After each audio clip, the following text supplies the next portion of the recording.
1,00,000 మంది శివభక్తులతో కలిసి మహారుద్రాక్ష పూజలో పాల్గొనండి. వెంటనే కాల్ చేసి మీ పేరును నమోదు చేసుకోండి. నమస్తే, welcome back to Suman TV. Present మనతో పాటు ఉన్నారు అనలిస్ట్ మందర కృష్ణారెడ్డి గారు. నమస్తే సార్. నమస్తే అమ్మా. సార్, మనం చాలా వీడియోలో రేషన్ కార్డు గురించి మాట్లాడుకున్నాము. అంటే రేషన్ కార్డు ఉన్న వాళ్ళకి ఎటువంటి అక్రమాలు జరగకుండా సార్థక్ పీడిఎస్ పథకం అనేది ఒక కొత్తది తీసుకురావడం జరిగింది. ఏంటి సార్ అసలు ఈ సార్థక్ పీడిఎస్ పథకం అంటే ఏంటి? ఒకసారి డీటెయిల్గా దాని గురించి మాట్లాడు. ఇప్పుడు పీడిఎస్ అంటే పబ్లిక్ డిస్ట్రిబ్యూషన్ సిస్టమ్ అంటాం. అంటే నిత్యావసర వస్తువుల పంపిణీ.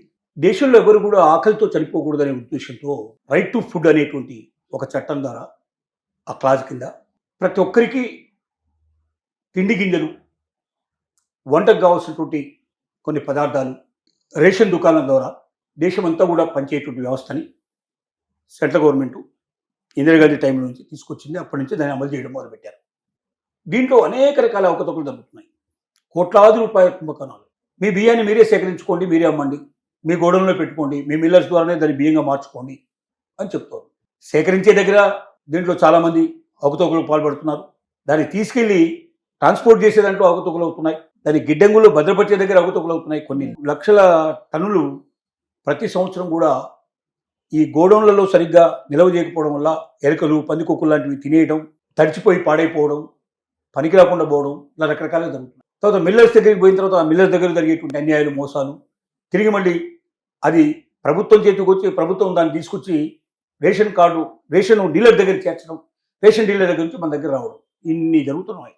దీంట్లో లక్షల టన్నులు ప్రతి సంవత్సరం కూడా కొన్ని పబ్లిక్ ఇవ్వకుండానే ఇచ్చినట్టుగా, ప్రజలకు చేరకుండానే చేరినట్టుగా ఫాల్స్ స్టేట్మెంట్ క్రియేట్ చేసేసి దాన్ని పక్కదారి బట్టి చేసేసి దాన్ని పాలిష్ కొట్టేసేసి విదేశాలకి ఆ బియ్యాన్ని అమ్ముతున్నట్టుగా మనకు అర్థమవుతుంది.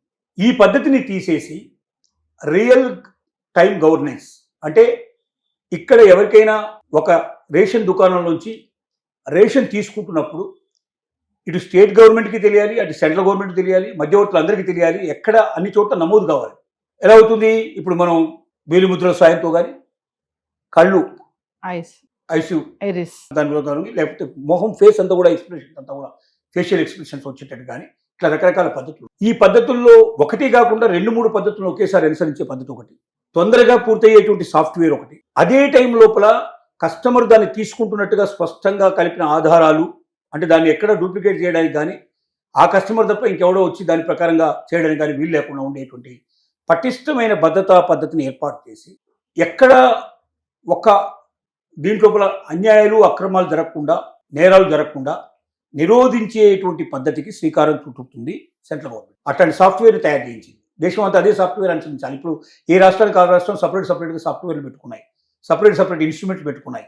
దానివల్ల ఏమవుతుందంటే మిస్యూజ్ చేయడానికి అవకాశాలు ఏర్పడుతున్నాయి. టెక్నాలజీ అనేది మన చేతిలో ఉన్న పని. టెక్నాలజీ చేసేది మనిషే కదా, దాన్ని మార్చేయడానికి కూడా కెపాసిటీ కూడా మనుషులకే ఉంది. కాబట్టి ఈజీగా మార్చే అవకాశం ఉన్నాయి. కాబట్టి ప్రతి ఒక్కరు దాన్ని మార్చుకుంటూ పోతున్నారు. అలా కాకుండా బ్లాక్ చైన్ టెక్నాలజీలోకి వెళ్ళిపోయి ఎవరు పడితే వాడు మార్చడానికి వీలు లేకుండా దాని ఒక పూర్తిగా లాకింగ్ సిస్టమ్ లోపల ఆ సిస్టమ్ని అదే రకంగా రావాల్సింది, ఇంకెవరు ఎక్కడే చేంజ్ చేయడానికి వీలు లేకుండా ఉండే పద్ధతిని తీసుకొస్తుంది ఒకటి. రెండోది, కొన్ని వస్తువులు కూడా ఇంకెక్కువ పెంచాలి. ఇప్పుడు ఇస్తున్న వాటితో పాటుగా సామాన్య మనిషి ఒక రైస్ మాత్రం ఇస్తే తినలేడు కదా, రైస్తో పాటుగా అతను కూర కూడా వండుకోవాలి, ఇట్లాంటివి కూడా కావాలి.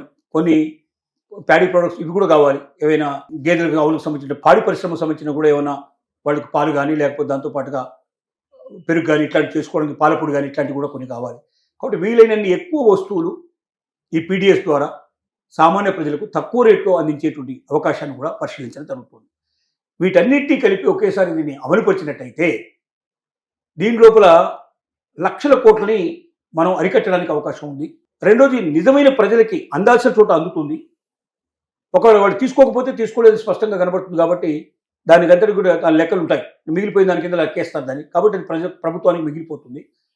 ఇలా చేసి ప్రజల మన్నన పొందాలని, జరుగుతున్నటువంటి మొత్తం టోటల్గా దీంట్లో ఎంతైతే డబ్బు నష్టం అయిపోతుందో, ఎంతైతే నష్టం అవుతుందో ఆ నష్టాన్ని మొత్తం కూడా రికవరీ చేయాలని, భవిష్యత్తు లోపల ఇంకా పటిష్టంగా ఈ పీడిఎస్ సిస్టమ్ని అమలుపరచాలని ప్రభుత్వం యోచిస్తోంది. దానికి తగ్గట్టుగా ఈ కొత్త విధానాన్ని అమలు చేసేందుకు ప్రయత్నం చేస్తుంది. అంటే సార్, ఈ సార్థక్ పీడిఎస్ ద్వారా నకిలీ రేషన్ కార్డులు అన్నీ కూడా ఇంకా పక్కదారి పడతాయి అనుకోవచ్చు. ఆటోమేటిక్ వెళ్ళిపోతాయి. ఎందుకంటే ఆ వ్యక్తి ఏ వ్యక్తి పేరుతో అయితే క్రియేట్ చేశాడో ఎస్ ఆ వ్యక్తికి సంబంధించిన మొత్తం ఉండాలి కదా, వేలిముద్రలు కావాలి, దాంతో పాటుగా ఒకటే ఇంతకుముందు ఒకటే ఉండేది కాబట్టి ఒకటాన్ని ఏదో చేసేవాడు, ఇప్పుడు ఒకటి కాదు, అవసరమైతే రెండింటి కలిపి దీన్ని ఒకేసారి ప్రయోగిస్తావు. అంటే ఎస్ ఆ ముందుకు వెళ్ళంగానే దాని కెమెరా ముందుకు వెళ్ళంగానే